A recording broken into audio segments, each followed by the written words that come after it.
Oke, selamat pagi. Kembali dengan Bu Ria dalam pembelajaran kimia ya. Pada kesempatan ini Ibu akan memberikan pembahasan soal UTBK Kimia tahun 2021 ya. Nah, yang pertama nih tentang laju reaksi. Data laju reaksi untuk A tambah B menjadi produk pada suhu tertentu diberikan pada tabel berikut ya. Di konsentrasi A, konsentrasi B, dan lajunya. Ditanya nanti berapa harga Y. Nah, untuk dapat harga Y, berarti kita di sini harus menentukan order reaksinya. Ya. Order reaksi A ya. Untuk menentukan order reaksi A ya.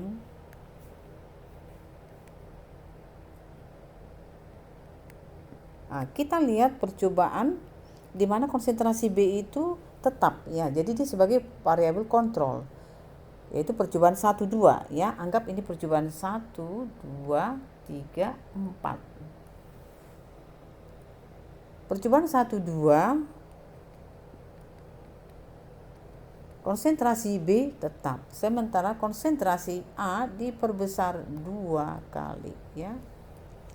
Bagaimana dengan lajunya? Lajunya diperbesar 2 kali. Kalau konsentrasi diperbesar 2 kali, lajunya juga 2 kali, artinya ini berbanding lurus. Disebutlah dia order 1, atau boleh kita tuliskan 2 pangkat X sama dengan 2. Sehingga di sini X sama dengan 1 ya. Itu order reaksi untuk A. Nah, sekarang kita lihat order reaksi untuk zat B. Untuk menentukan order reaksi B, berarti kamu lihat konsentrasi A sebagai variabel kontrol dia tetap. Berarti dia percobaan 1 4 ya. Ini percobaan 1 4. Nah, sekarang kita lihat bagaimana dengan konsentrasi B pada percobaan 1 4. Ini diperbesar 2 kali ya. Bagaimana dengan lajunya? Diperbesar juga dari 0,02 menjadi 0,04 ya. Ini diperbesar 2 kali juga.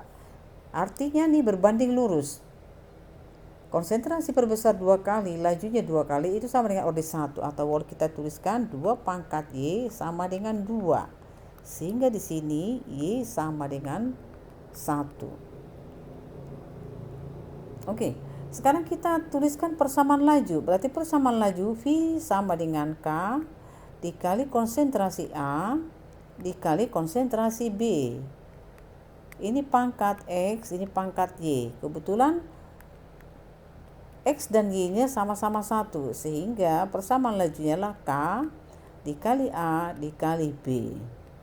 Inilah persamaan lajunya ya. Ini disebut persamaan laju. Nah, sekarang kita tentukan harga K. Tentu K itu sama dengan V dibagi konsentrasi A kali konsentrasi B. Nah, untuk menghitung harga K, masukkan saja data percobaan. Kita anggap ini angka sederhana, kita masukkan percobaan 1. Percobaan 1 berarti V-nya adalah 0,02 ya, 0,02.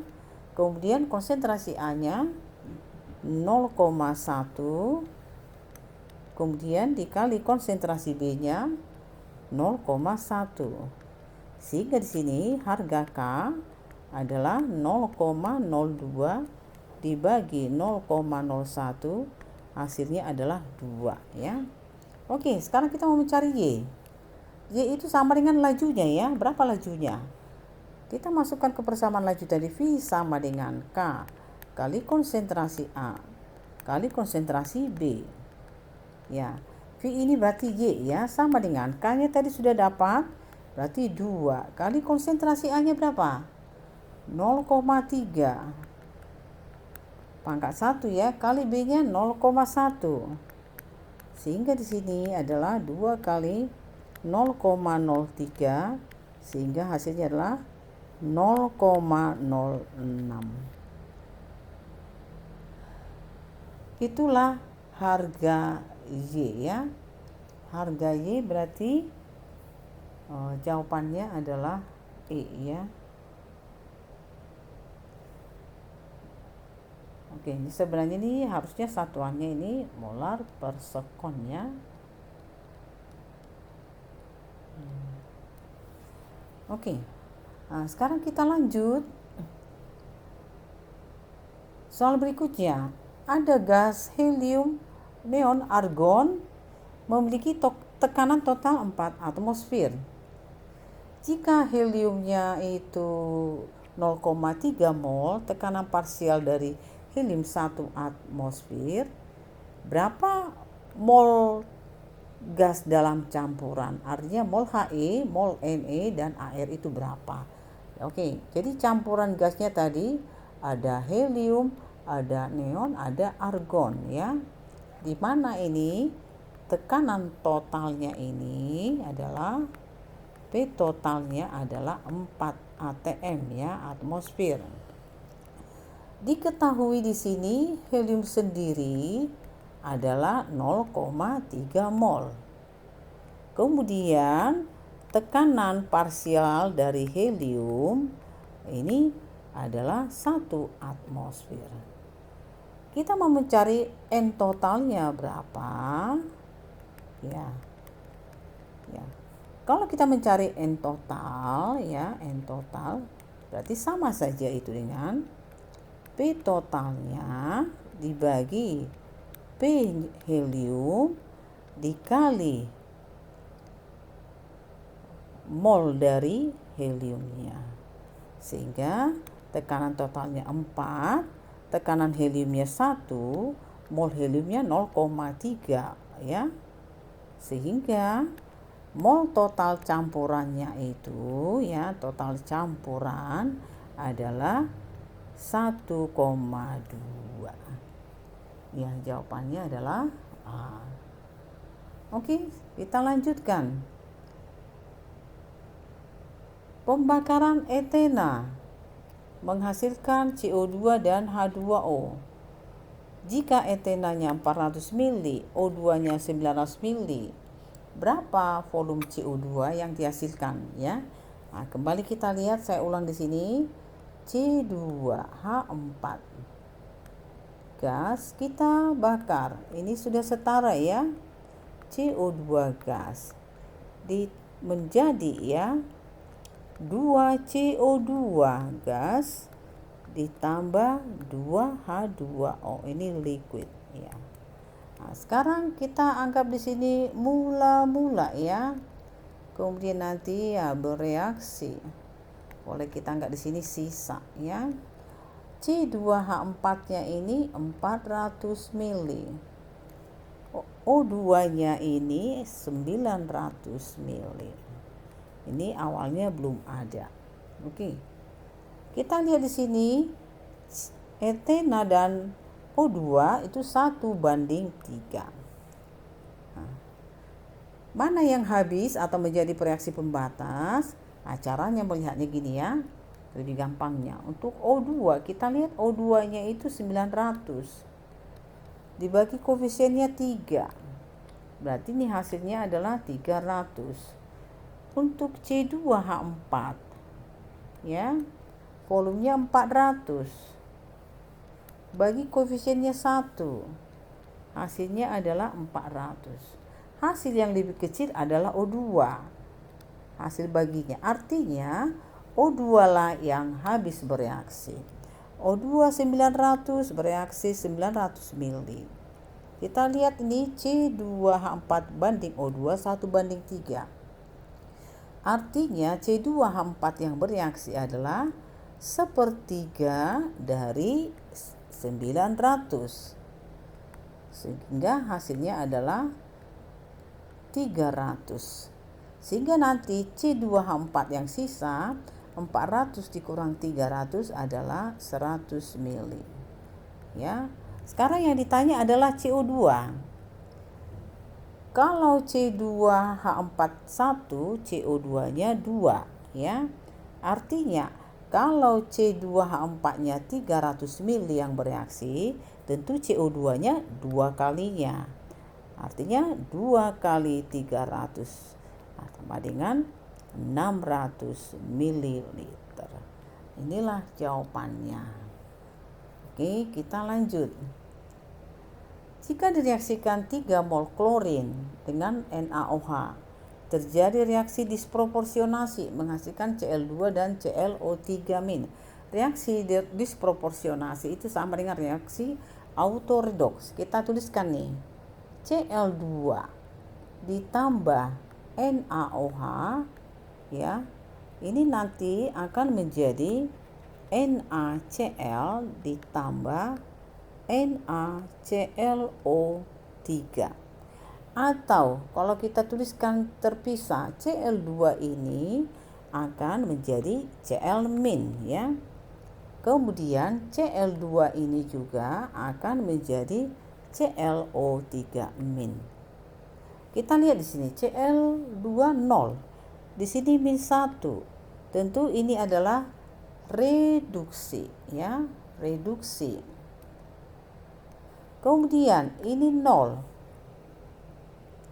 ClO3-, berapa bilok Cl-nya kita lihat di sini. O itu -2 kali 3 -6, Na tadi +1, sehingga Cl-nya supaya 0 +5. Ini +5. Ya. Artinya dari 0 ke +5 oksidasi, sehingga ini adalah oksidasi, ya. Nah, sekarang kita lihat untuk reduksi Cl2 menjadi Cl-, ini kita kali 2. Tentu di sini ditambah 2 elektron. Kemudian untuk oksidasi, ya, Cl2 menjadi ClO3-. Cl-nya di sini 2, di sini 1, ini kita kali 2. Ya, dengan kita kali 2 ClO3, O-nya jadi 2 kali 3 jadi 6. Di sini kelebihan 6 O dalam suasana basah. Di tempat yang lebih O kita tambahkan itu H2O sebanyak lebihnya.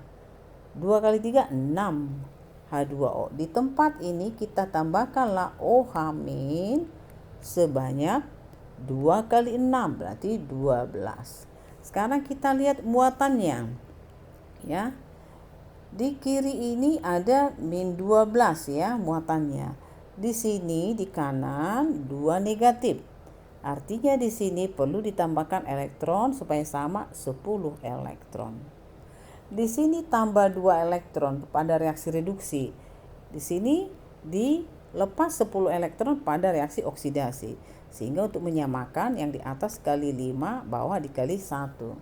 Kemudian kita jumlahkan.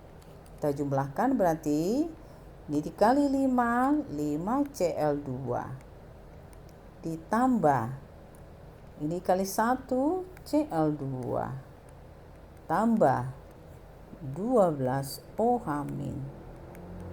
Kemudian ini kali 5 10 Cl- ditambah 2 ClO3- ditambah 6 H2O.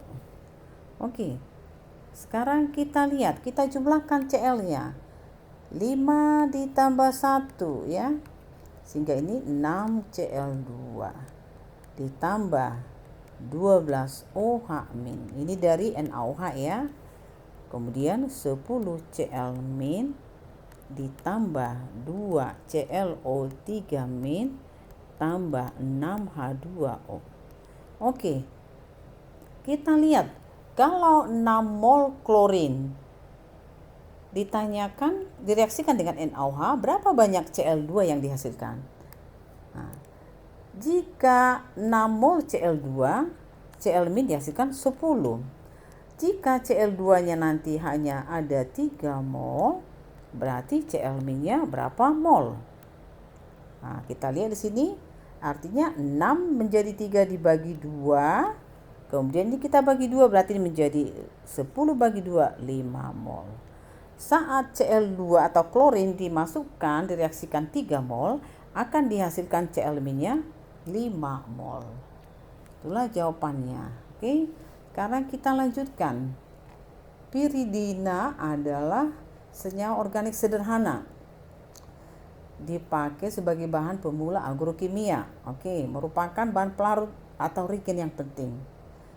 Pembakaran 2 mol senyawa menghasilkan 10 mol CO2, 5 mol H2O, 2 mol NO3.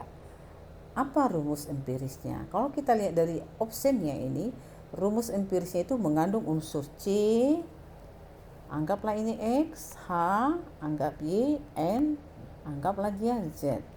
Kalau dibakar, saat dibakar dihasilkan CO2, dihasilkan H2O, dihasilkan NO2.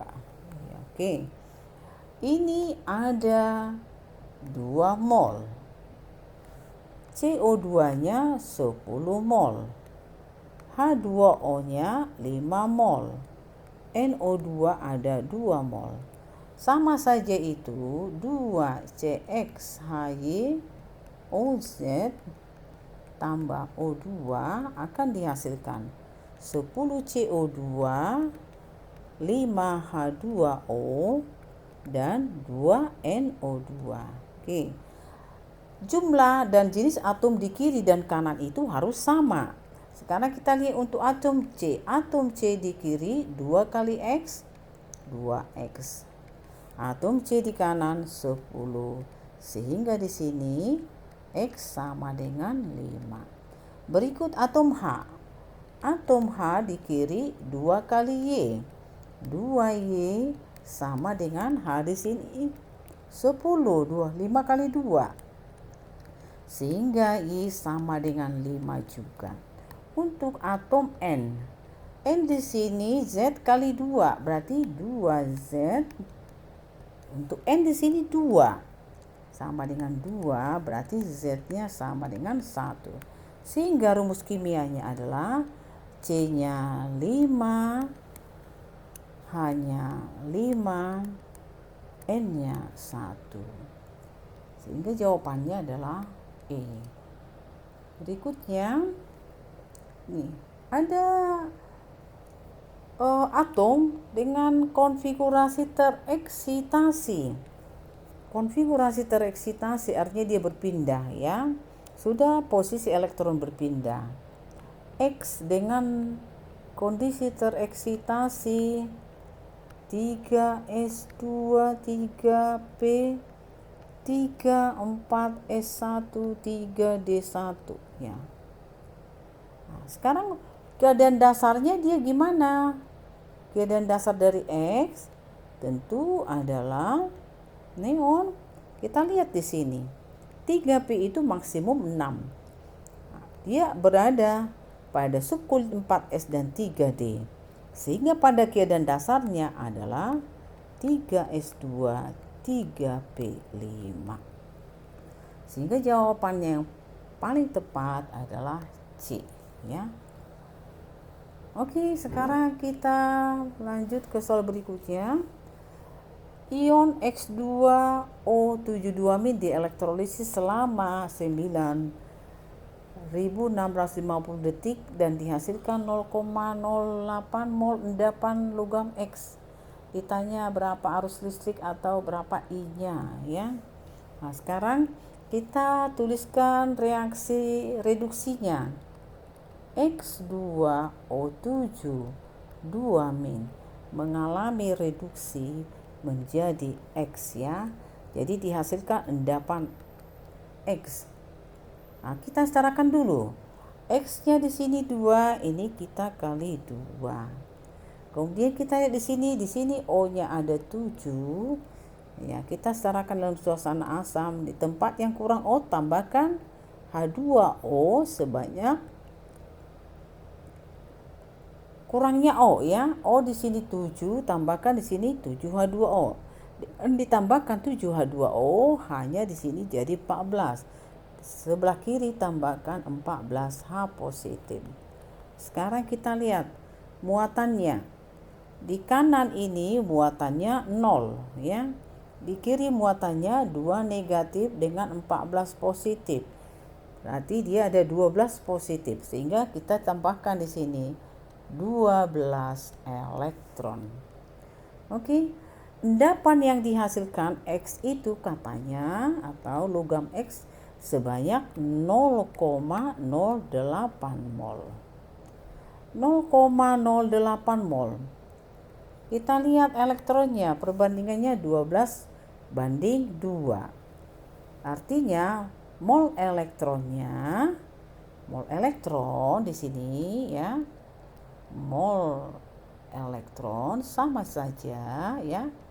12 dibagi 2 ya. 12 per 2 dikali 0,08. Sehingga di sini 6 dikali 0,08, sehingga ini adalah 0,48. Itulah elektronnya ya, mol elektronnya.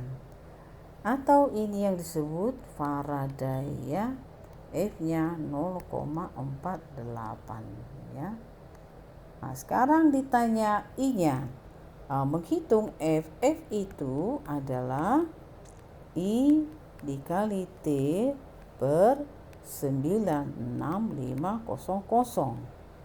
0,48 sama saja I kali 9650 per 96500. Sehingga hasilnya adalah ini dibagi ini 10.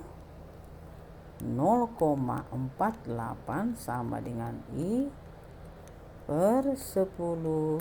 I sama dengan kalikan 4,8 ampere ya. Itulah arus yang dialirkan sehingga menghasilkan endapan 0,08 mol X ya. Inilah jawabannya. Kita lanjutkan ya. Pelarutan padatan AX2. Ya, AX2 merupakan zat yang di sini adalah yang sukar larut. Ya. Setelah diuapkan 100 ml larutan AX2, dihasilkan 2 milimol padatan AX2. Ditanyalah berapa KSP-nya. Nah, KSP itu kamu udah tahu ya, apa itu KSP? KSP itu adalah hasil kali kelarutan ion-ion. Nah, sekarang kita cari dulu berapa kelarutan AX2. Kelarutan itu dilambangkan dengan molaritas ya. Sehingga molaritas ya, kita cari molaritasnya adalah 2 milimol dibagi 1000 mililiter. Sehingga molaritasnya sama dengan 0,002 molar ya, atau mol per liter. Inilah S-nya ya. Inilah S-nya. Sekarang kita lihat AX2. Ini tadi menjadi ini A ya, ini A ada A2 positif ditambah 2X min. Jika ini S, ini S, ini 2S. Kalau kita cari KSP, KSP itu adalah hasil kali ionnya. A2 positif kali X min dikuadratkan. Ini adalah S, ini 2S kuadrat, sehingga 4S pangkat 3. Kita masukkan 4, S-nya berapa? Inilah S-nya. Adalah 2 kali 10 pangkat min 3 pangkat 3. Sehingga hasilnya 4. 2 pangkat 3, 8 kali 10 min 3 pangkat 3 min 9. Sehingga inilah 32 kali 10 pangkat min 9. Atau sama saja 3,2 kali 10 pangkat min 8. Itulah KSP-nya. Oke, yang berikutnya tentang larutan penyangga atau larutan buffer. Larutan penyangga atau buffer asam diketahui ada 3 mol Ha, tetapan ionisasi Ka dan 1 mol Na ya. Ini sudah penyangga. Ha, asam lemahnya ada 3 mol. Kemudian basa konjugasi atau garam NaA ada 1 mol ya. Ingat, kalau asamnya Ha, berarti basa konjugasinya adalah amin ya. Jadi ini Ha, ini NaA ya.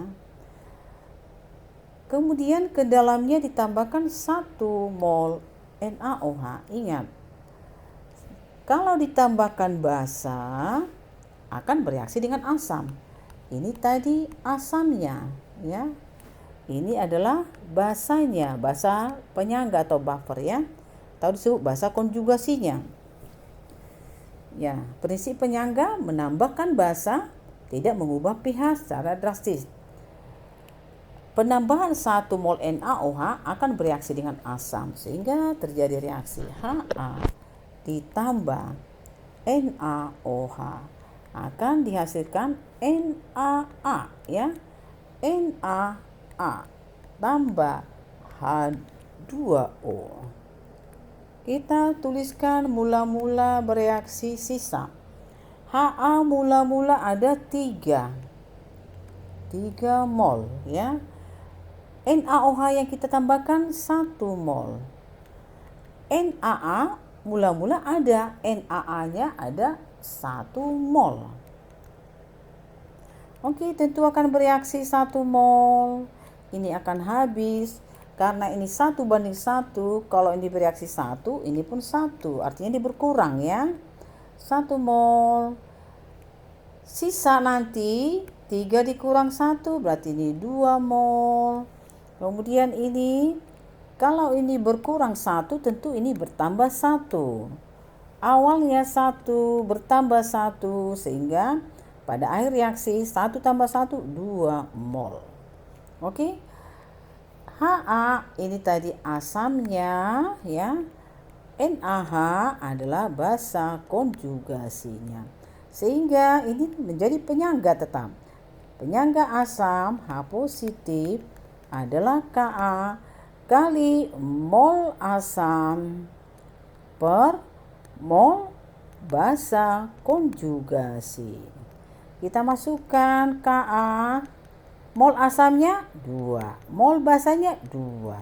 Sehingga di sini H positif sama dengan Ka atau pH-nya sama dengan pKa-nya ya.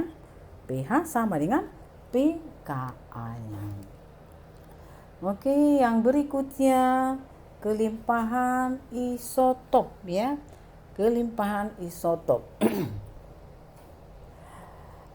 Ada atom X, dia memiliki 2 isotop. Isotop pertama 60%, isotop yang kedua 40% ya. Kemudian isotop pertama dia 65 SMA, yang kedua 66 SMA. Ditanya massa molekul relatif XCl2. Kalau ditanya MR dari XCl2, berarti sama saja itu AR dari X ditambah 2 kali AR dari Cl. Cl ada. Ini nanti akan kita cari ini berapa. Tambah 2 kali 3, 5,5. Oke, kita cari air X. Mencari air X, kita cari dulu massa rata-rata 1 atom X ya. Mencari massa rata-rata 1 atom X sama aja dengan ya 60% dibagi ya 100% ya kali yang 60% itu berapa massanya? 65 ya. 65 SMA ditambah 40% ya. 40% ya. Boleh 40% kali 100% kali massanya berapa? 66 SMA. Ya. Ini hasilnya, boleh dibantu ini nanti 39 SMA ditambah